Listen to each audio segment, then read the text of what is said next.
ide, gagasan, solusi, ilmu, dan sebagainya. Yang kedua, orang biasa-biasa saja, cirinya selalu sibuk menceritakan peristiwa. Yang ketiga, orang rendahan, cirinya berbicara isinya hanya mengeluh, mencela, atau menghina. Yang keempat, orang yang gampang, jika berbicara menyebut-nyebut kehebatan dirinya. Salah satu faktor yang menimbulkan rendahnya kualitas berbahasa adalah adanya perubahan situasi masyarakat yang semakin buruk dan kompleks. Sementara penggunaan bahasa yang berkualitas atau berbahasa santun kurang mendapatkan perhatian maksimal dari berbagai lapisan masyarakat.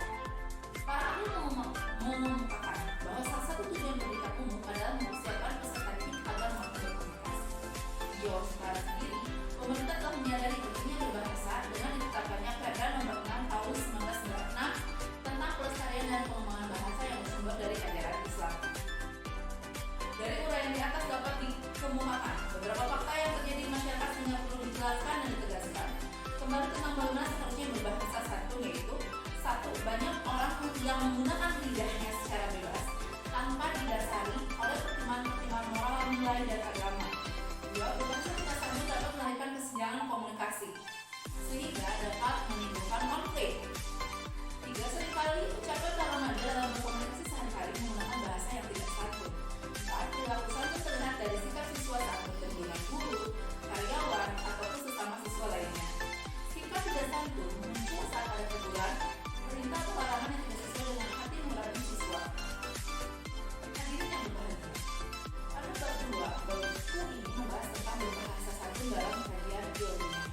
Ayat 3, ada 4 kajian yang menunjukkan bahasa dengan norma budaya, yaitu yang pertama hasil penelitian Ajis yang menunjukkan bahwa dalam merealisasikan tujuan penolakan, Sunda cenderung membicara yang lebih lembut, tidak konfrontatif, dan diikuti oleh ungkapan basa-basi. Orang Sunda cara tersebut adalah strategi terbaik dalam menjaga keharmonisan komunikasi. Maka dari ini kita bisa melihat bagaimana orang Sunda ini penuh basa-basi ya. Seperti contoh, mohon maaf saya berbicara dengan bahasa Sunda, punten kayak cai-cai acan.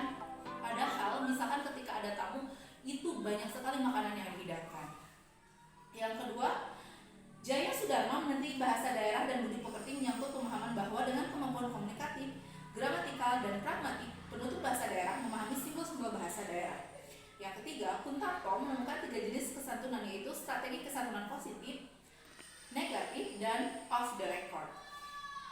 Yang keempat, Kartini dan tim peneliti Fakultas Keguruan Sastra dan Seni dalam penelitiannya tentang Undak-Usuk Bahasa Sunda menemukan bahwa fungsi bahasa lemas telah mengalami perubahan.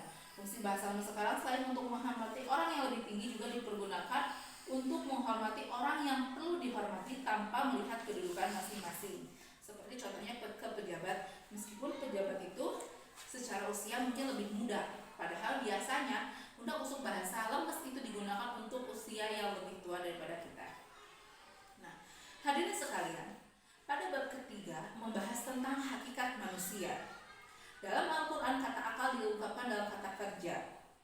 Bahasa merupakan makna akal yang paling mendalam. Nah, hadirin yang berbahagia, pada buku bab 4 mengungkapkan tentang makna pendidikan bagi manusia. Manusia dilahirkan dalam kondisi lemah dan tidak tahu apapun. Bahasa dan komunikasi merupakan 2 hal yang tidak bisa dipisahkan. Komunikasi tidak sebatas menyampaikan informasi, tetapi lebih lanjut dapat menimbulkan pembentukan pendapat dan sikap.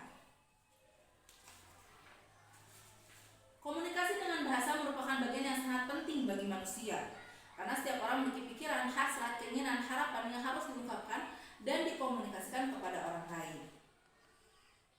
Hadirin yang berbahagia, pada bagian 5 buku ini dibahas tentang kesantunan berbahasa menurut perspektif Islam.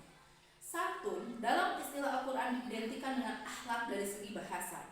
Al-Quran memuat persoalan akhlak secara garis besar yang menunjuk Nabi SAW sebagai sosok yang menggambarkan perilaku yang dikehendaki Al-Quran.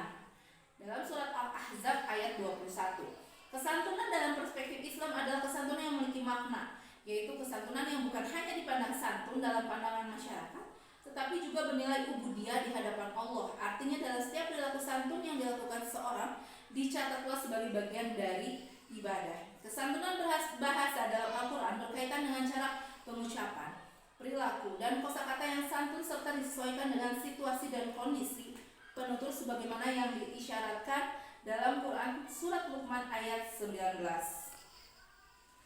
Adapun ciri bahasa santun menurut 6 prinsip yang sebelumnya sudah diungkapkan, yaitu kebenaran, kejujuran, keadilan, kebaikan, lurus, halus, sopan, pantas, penghargaan, hikmat, optimisme, indah, menyenangkan, logis, fasih, terang, tepat, menyentuh hati, selaras, mengesankan, tenang, efektif, lunak, dermawan, lemah lembut, dan rendah hati.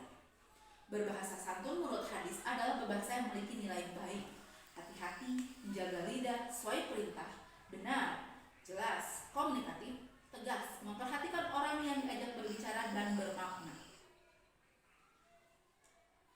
Hadirin sekalian, di bagian 6 buku ini mengungkapkan tentang fenomena berbahasa di kalangan remaja dan strategi. Berbahasa santun yang ditemukan di kalangan remaja dipengaruhi oleh bahasa dan kultur Sunda sebagai bahasa ibu, ataupun mungkin bahasa daerah lain yang secara linguistik dipengaruhi pula oleh faktor psikologis. Berbagai jenis kosakata yang digunakan remaja antara lain Assalamualaikum, Astagfirullah, mohon maaf, bahkan bahasa-bahasa kasar seperti mohon maaf, bokap, nyokap, anjir, terima kasih, permisi, setan, monyet. Itu adalah bahasa-bahasa yang pada akhirnya dipengaruhi pula oleh lingkungan. Pilihan kata bahasa tidak santun yang digunakan remaja berkaitan dengan kebiasaan sehari-hari di dalam pergaulan mereka. Dilihat dari segi derajatnya, 6 prinsip berbahasa santun dapat diurutkan sebagai berikut. Yang pertama adalah karimah, mulia. Yang kedua, ma'rufah, baik. Ketiga, layyinah, lemah lembut. 4, balighah, tepat. 5, maisyurah, mudah. 6, sadidah, baik atau benar. Dalam pembinaan bahasa santun, isi pendidikan ada nilai-nilai yang dipegang secara kokoh oleh masyarakat, yaitu nilai-nilai budaya dan nilai-nilai agama. Pengembangan bahasa santun menurut wawasan yang luas mengenai norma dan nilai yang digunakan penutur dan pendengar di samping pengetahuan kebahasaan. Di sini, pembinaan bahasa santun sebagai pendidikan umum dididikan dalam rangka mengembangkan pengetahuan yang luas bagi seseorang, sehingga pendidikan umum berfungsi untuk mendidik manusia yang memiliki kemampuan untuk mengetahui, learning to know, banyak hal. Learning to know merupakan salah satu pilar pendidikan umum. Adapun penunjang program berbahasa santun di sekolah antara lain: 1. Adanya visi misi sekolah sebagai acuan normatif bagi sekolah.